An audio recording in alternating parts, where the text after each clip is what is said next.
You're listening to episode number 9 of the Play Your Position podcast.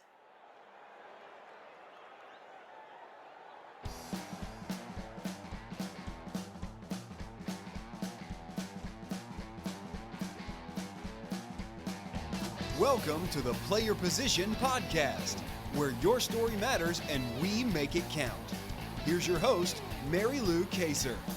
Let's get started.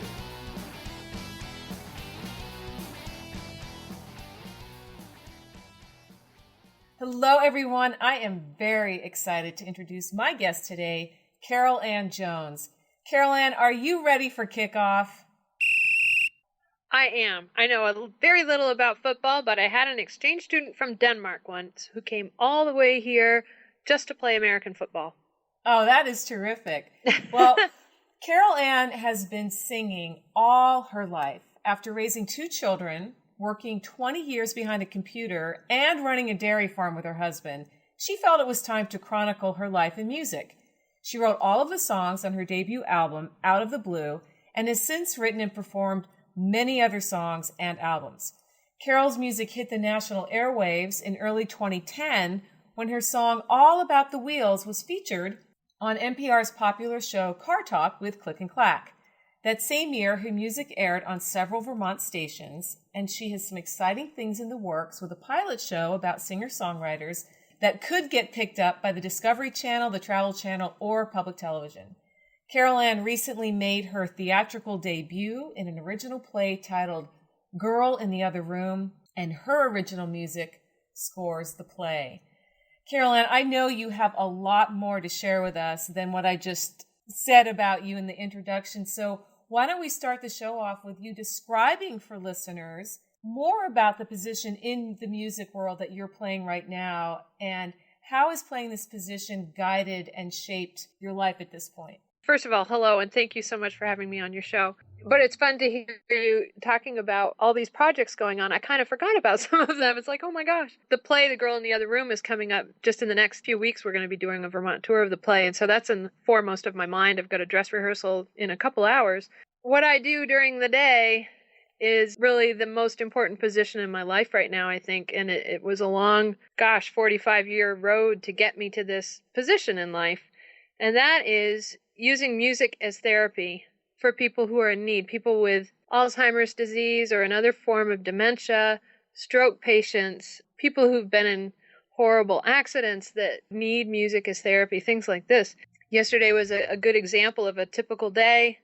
I went to a nursing home in the morning and performed a sing-along of classic songs like Oh, Susanna, and a little Beatles, and a little Johnny Cash, and then as I'm getting ready to head and do some one-on-one visits, a man was passing, and so I went into his room and played for a half hour, quiet, beautiful music, some spiritual music, and when I had gotten into his room, there was nothing but fear in his eyes, and within about 15 minutes, his mood changed completely into just, you could tell he was feeling his breathing, and he was feeling the rhythm, and he calmed right down. I guess he passed about an hour after I left. And then that night I was babysitting a grandkid and crying feverishly, and I'm singing Itsy Bitsy Spider. So, music has its place in life, and I'm so glad that I get to use what I've learned over the years to bring joy to people. Wow, that is a remarkable story about being in a place where someone was making the transition from this life to the next, and you happened to be in a place where you could go in and serve that transition. And that's not something that most people will ever experience, let alone know that you actually witnessed the transformation he experienced through what you did. I'm really moved by that, and I imagine listeners will be as well. And then to go from that to a child who's all up in arms and using music to soothe and calm, it attests to the fact that music really is such a powerful, powerful medium that can be used for a number of things. And could you share with us who has been an instrumental coach or mentor for you? And I could say that was a pun intended, but it really wasn't. But has there been somebody who influenced your musical expression, Carol Ann? And who was that? Boy, a lot of things have influenced over the years, but into this current position that I'm in kind of happened serendipitously. I play at a wonderful bistro in South Hero, Vermont called the Blue Paddle. And I had been singing that evening, and there was a woman, or this was a few years ago, and there was a woman in the audience who had had a stroke, and I'd seen her there before.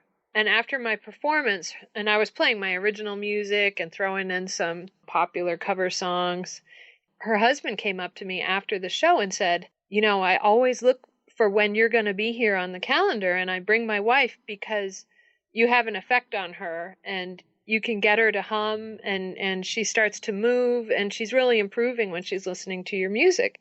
And that really made me happy. I didn't really think anything about doing this as a job or anything. I just thought, wow, that's really great. I hope she's here next time.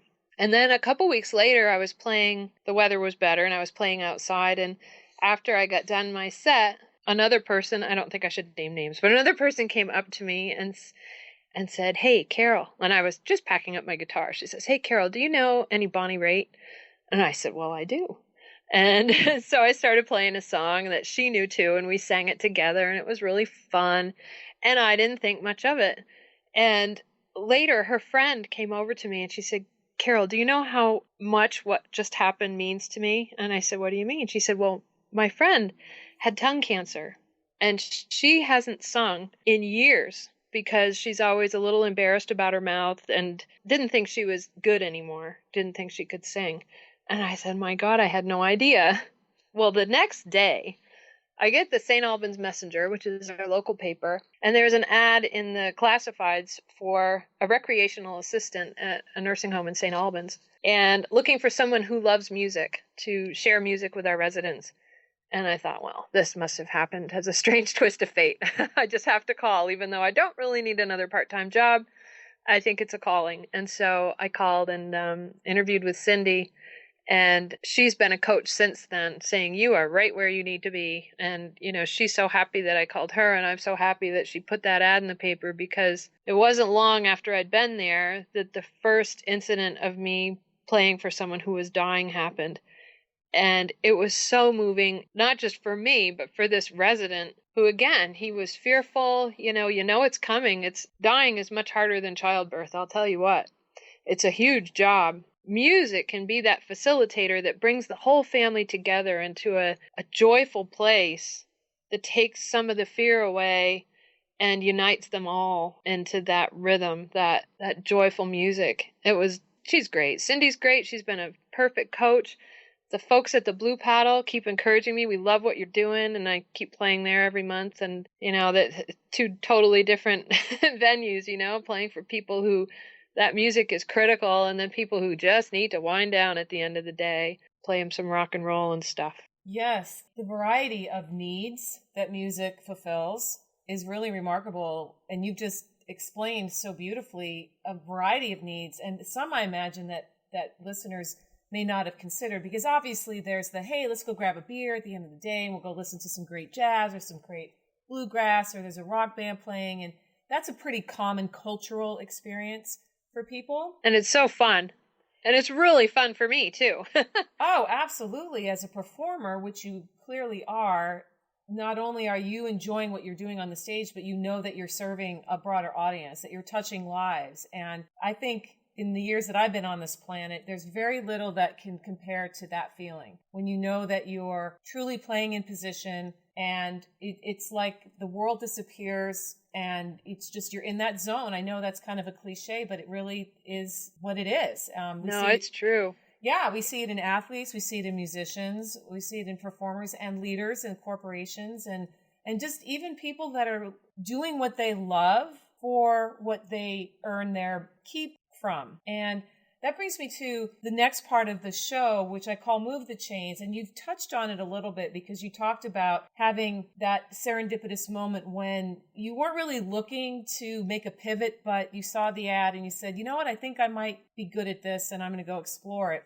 which is a very common experience for people who have a self-awareness about, ooh, yeah, I'm going to have to sometimes shift on a dime. What advice, Caroline, would you give people who are struggling to find that position? Because I imagine that in your goings about town as a performer and also in your previous positions, you encountered people that were faced with that. Yeah, I had a lot of chains for a long, long time, and you never know what's going to happen to make those chains fall away. And for me, I think it was just being brave. Nothing's going to happen if you don't try.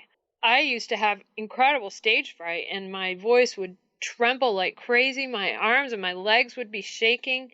One day I was playing at the Discover Jazz Festival in Burlington, Vermont, and I had a solo, and I was petrified. I'm standing up on that stage, shaking like a leaf, and the piano player starts playing the song beautifully. He was so good. I look out in the audience, and the audience is already starting to sway. And that's when it just hit me like a lightning bolt. This is not about me. This is about them. Give them what they want. Who cares if your voice is shaking? Just do it. I got some advice from a vocal coach once who said, if anyone ever gives you the opportunity to sing, do it. No matter what. If you have the flu, or I don't care what it is, do it. Just do it. Take the risk. Be brave. And so I guess that's my advice. Just try it. What's the worst that's going to happen? You'll learn something. Absolutely, you will. And there is that fear in a lot of people because music, like all art forms, at some point along the road in our schooling, at least in our culture, a lot of kids get the message that you aren't good enough, or you aren't, because you're not like so-and-so, your music, your singing, your painting, your writing isn't as worthy, right? Oh, I hear that all the time. Every resident that I meet says, oh, no, I'm not a singer. And I said, of course you are. Everyone's a singer. You may sing different than that person, but you're a singer too. And eventually they all come around. It's like, what have you got to lose? Nothing. You're going to gain so much joy. Joy is at the heart of, I think, the human experience. If we can pay attention to that and clear away the clutter and move past those voices that say you're not good enough, or no, you're not a singer, or no, you're not a writer, or you could never own your own business, or you could never run a dairy farm like you did, or whatever it is. There's those messages that continually want to beat us down. And I love your comment of just go out there and do it. Feel the fear and do it anyway, because what's on the other side is so much greater than that initial freezing up or knees knocking or trembling in the throat. It's so true, and it goes away over time. And we started our dairy farm midlife. I call it my husband's midlife crisis. And everyone's like, why do you want to get into this industry? Small farms are just falling away. Big business is taking over, and he really wanted to do it. And he's so brave, and he's a fine example for me. And he inspires me all the time with the risks that he takes. And we do fall and we do fail and we do have years where we make no money. And you know what? We still find the time to have a nice Sunday dinner and have lots of joy and recharge. Because you have your priorities straight. You know who you are, what matters to you. And that's at the foundation, I think, of any successful person's life, at least the studies that I've done of successful people. And even in my own life, I've found that when I'm really focused on what my priorities are, things seem to move along more smoothly. I'm not saying that person isn't going to be faced with challenges, because we all will be. That's just part of life. I mean, you're on the field and you think you've got the play in place and everything's in the zone, but then there could be something in the stadium, some weird fan that decides he's going to rush the field and throw everybody off. So part of life is being able to address those kinds of shifts as they come at us, coming from that place of priorities, knowing this is my foundation, this is who I am, this is what I believe in. And yeah, you might try to rock me, but it's not going to last. I'm solid. It's well said. I'm solid. So speaking of being on the field, why don't we move the ball into the end zone for a touchdown? Because, ooh, yay. Yes, Caroline. How many points is that? That's 7 points. And so all right. I want you to imagine that you are in the red zone, which is that last little piece of the field before the end zone. And there are less than 30 seconds on the clock. You are down 4 points. It's third down, and it's now or never for you to help your team win the game. Tell us a story about a time when you overcame a big obstacle like this and was able to run the metaphorical ball into the end zone for a touchdown that won the game for you. That has got to be my experience with John. John, who was an Irish fellow who was in the nursing home for his final days because he was dying from cancer. And he had a brother came all the way from Ireland to be with him. Another one came from somewhere across the country, and his wife and his sister. And they were keeping a vigil in there with a candle lit and some spiritual music playing on a CD player. And I was a newbie. I had just started working there and was still a little shy, going around room to room with my guitar. And his wife said, come on in, come on in. So I came in and I sat down with a folding chair right in front of him.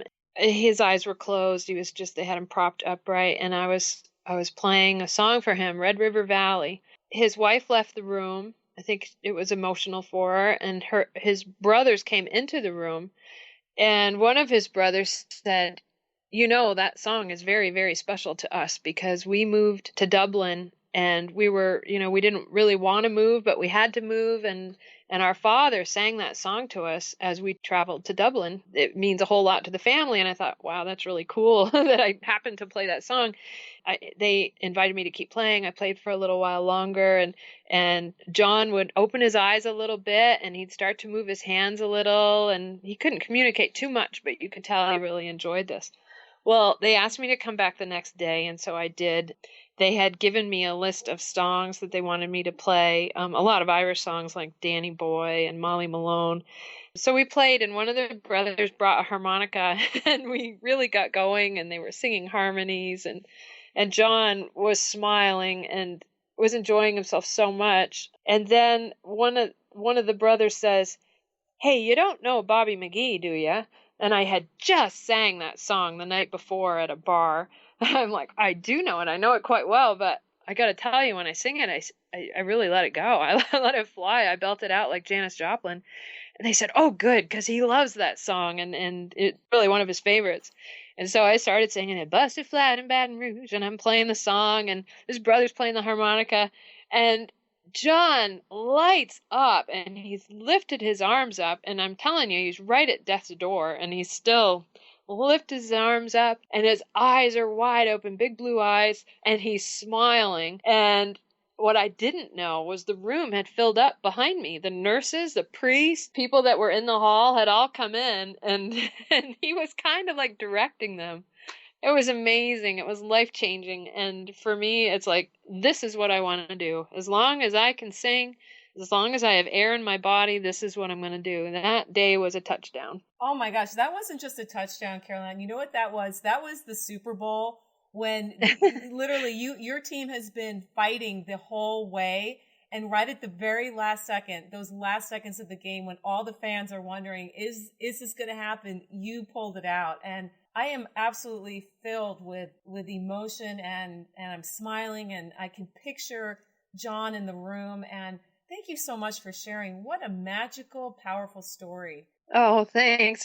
I'm all choked up. Yeah. I remember him. I keep a journal with each of these people, and I had told myself, because it drains a lot of energy from me, I told myself, when that journal is full, and it's probably 200 pages, I'm going to have to stop doing this because it takes so much energy out of me. But what I've learned is that I just need to recharge. If I need a couple days off to breathe, go out in the sunshine, go for a nice long run, that's what I'm going to do, because this is so important. And there aren't very many people that are brave enough to go into a dying person's room, because physical things happen too. I mean, I don't want to gore up your show, but it can be really scary. Mm-hmm. And it's kind of like running a marathon. You've got to breathe through, focus on the finish, focus on the joy, and be there. That one of the worst things in the world is for someone to be alone when they're dying. And I've seen it many times, and I try to be there, and I just can't be everywhere, which stinks. But well, you've given me a new perspective on how I would like my last minutes to be. I think music is definitely going to be a part of it, because yes, I'm going to actually get a tattoo somewhere, like where a nurse will take my pulse that says, sing to me. Wow. I love it. You can actually start a movement. I think honestly that with our aging population, that more and more people are going to be looking for something, and they might not know that they're looking for it, but your stories so far have really been more about happenstance. You just happen to be there. I was working as an accountant before we were dairy farmers, and I was a singer. I was an accountant for a long time. I was working in Burlington, Vermont, the usual 8 to 5 job that everybody works. I had gone down to a boutique on my lunch hour to get my best friend a piece of jewelry for her birthday. And while I was there, I was talking to the sales clerk about farming. I can't remember why. I think because I had just paid off my student loan, and then I said, oh, and I've gone back into hawk because we just bought the farm. Ha, ha, ha. Yeah, we really bought a farm. And so this other sales clerk comes over, and she's laughing because of what I said. And she said, my grandfather was the largest sheep farmer in the state of Vermont back in the turn of the century. So that would have been 1900, down in Danby, Vermont. And I said, wow, Danby, that's such a small town. You don't hear about it very often.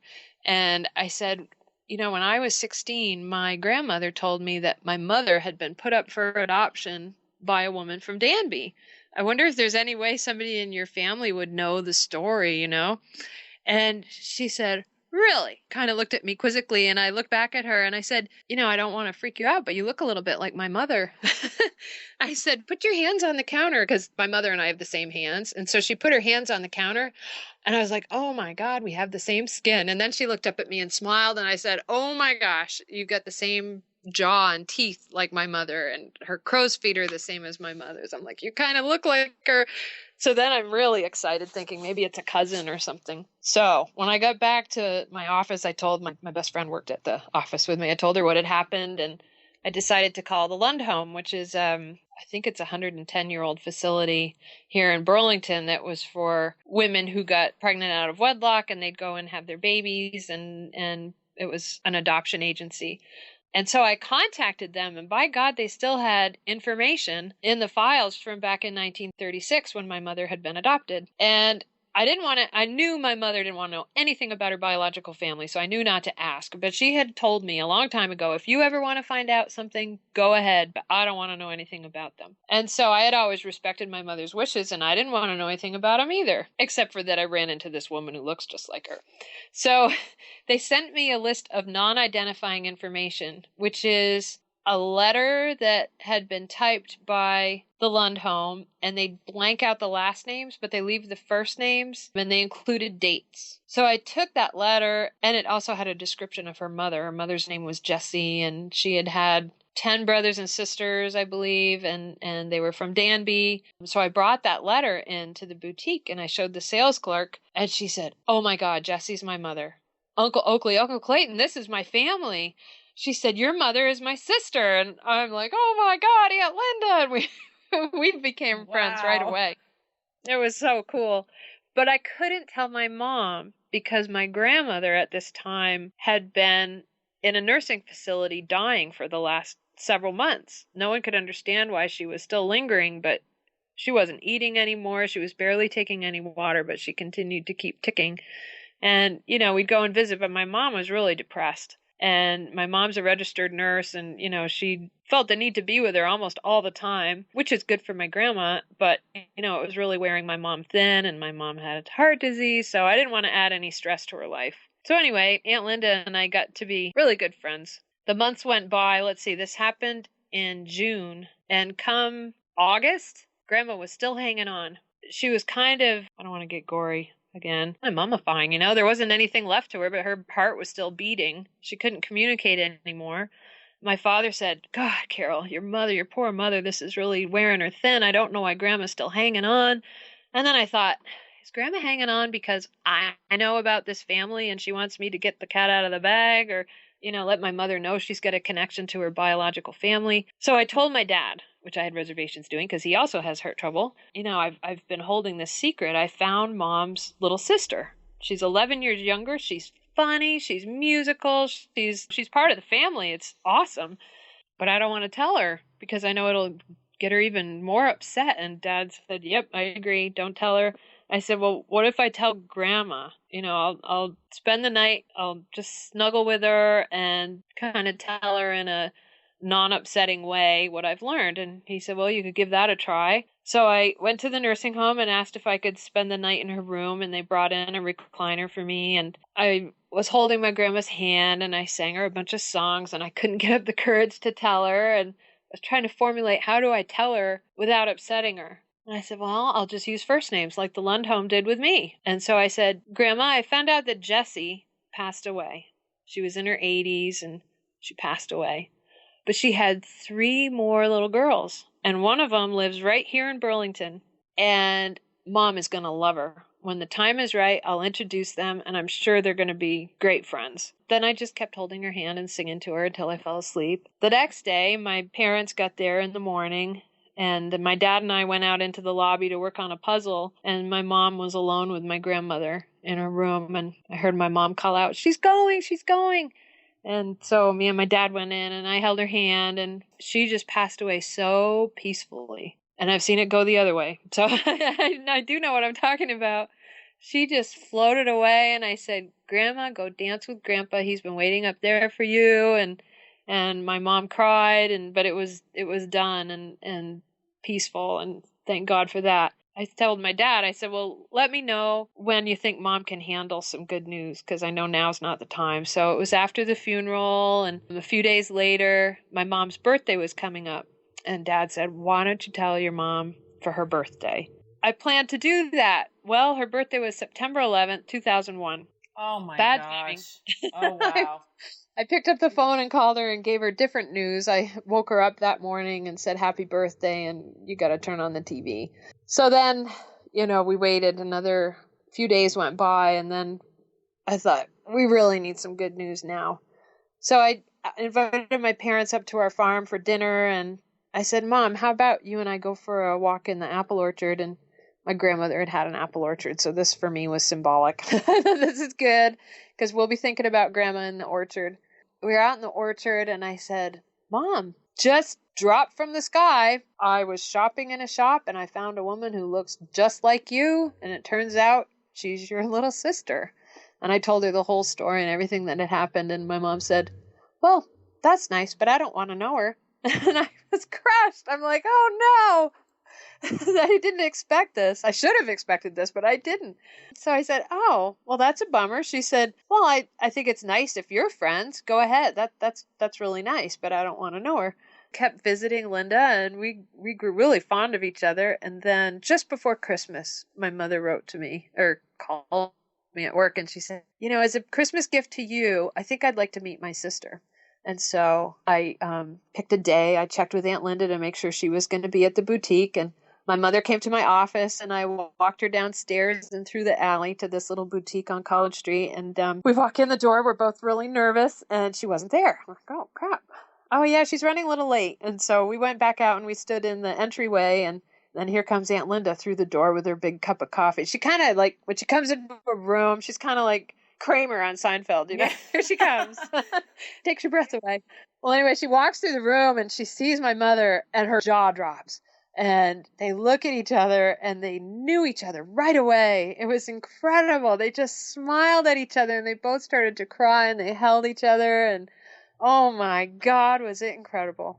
And no, I didn't think to bring a camera or anything like that. So it's all committed to memory, but it was great. And now they're best friends. They see each other every week. And she's got 2 other sisters that live in southern Vermont, which is a good 2.5 hour drive, so they don't see each other as often, but they've had family reunions and things, and they've been really welcoming. So that's that story. Wow. I'm speechless. I went through every emotion possible. And I'm really glad that you kept talking, because at the point when your grandmother passed, I really welled up, and I could feel my throat constricting, and I'm like, oh no, I hope she doesn't stop here. What an amazing turn of events. It's like you couldn't even have written that kind of a story. That's only one of those real life, too good to be true. Yeah, it's the song, one of my songs is called Out of the Blue, and I wrote that song about that experience. And when this was happening, I was keeping a journal every day. I was keeping a journal on my computer, and just documenting how I feel today. I'm keeping this secret, and this is the biggest secret. Oh my gosh, I can't keep a little secret. It was so hard to keep this big one. So I had this journal called Four Sisters, and I was keeping it, and it was really beautifully written. It was just an everyday account of how I feel and my husband's input into the situation. I confided in my brother, and when I confided into my dad, and when I, spent the night with grandma, I had it all documented, and that computer crashed and I lost it. I had never printed it off, and I think I never was supposed to. I think I was just supposed to remember it, maybe without the details that aren't so pretty. Whenever a technological blip takes something from us that has value or perceived value, there is that moment of, oh no, and grief. You go through the whole 5 stages, where you're like, why? Yeah. And then you make peace eventually. And honestly, the retelling of it perhaps is more powerful and more meaningful in the long run. So thank you for being willing to share that story, because I really enjoyed it. And I can't imagine anybody listening today that isn't feeling some kind of emotion, because it is such a human story. For everybody who is listening today, you will be able to get the details about Carol Ann and her work and links to her music and such. And speaking of that, Carol Ann, what is the best way for listeners to connect with you? The best way to connect with me is carolannjonesmusic.com, and that's my website, which has my email address there and links to my music and talks about what I'm doing and has pictures and things like that. So that's carolannjonesmusic.com. And then I'm also on Facebook like everybody else, and I love it. I never would have met you without Facebook. True. It's wonderful. So Carol Ann Jones, no E's, Carol, Carol, Ann Jones. I look forward to meeting people and trying to encourage others to be brave. Sing out. I love that. Be brave and sing out. That's going to be the mantra for the show notes of this particular podcast episode. And Carol Ann, it really has been spectacular. What a joy. Thank you so much for your storytelling generosity, and look forward to meeting you in person someday and also continuing our conversations online. Thank you. Thank you so much, Mary Lou. And that's a wrap. Thank you so much for listening to another episode of the Play Your Position podcast. I hope you enjoyed today's guest as much as I did. And remember, you can find the show notes from today's episode over at maryloukaser.com/podcast. I would also so appreciate it if you would take a few minutes to leave me a quick 5-star review on iTunes so more people can find this program and benefit from the wisdom my guests share. I look forward to seeing you on future episodes, and in the meantime, it's a great day to get out there and play your position.